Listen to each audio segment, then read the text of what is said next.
Alright, here we are, part 2. So I pulled off the water pump, and this is what it looks like when it's off. Just give everything a rinse with water. Make sure you clean up your gasket faces here. Make sure that's all smooth, which I've already done. And as well over here, basically the same thing. Make sure the surface is smooth before you reassemble.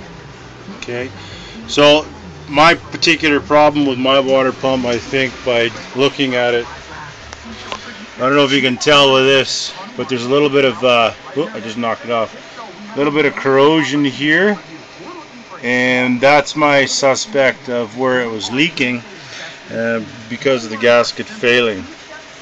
And eventually too, if you don't change and flush your coolant, it does become acidic. And then of course with aluminum parts, you definitely want to make sure you flush that every now and again. Showing a little bit of rust going against the cast block, but other than that, not too bad. Nothing in here. There's no weep holes like we used to see back in the day. There's nothing like that in here. Usually you have a weep hole that you know that your pump has failed. And to me it looks like just a gasket had failed. So that's what these little guys look like.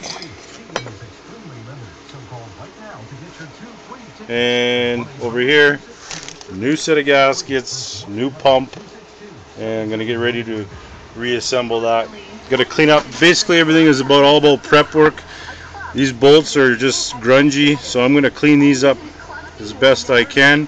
I'm not gonna use a wire brush, but I'm gonna use a maybe just some soak it in WD-40 and maybe a toothbrush, something soft, because you definitely don't want to score these babies up because they are aluminum. Alright, so over and out. Wait for part 3.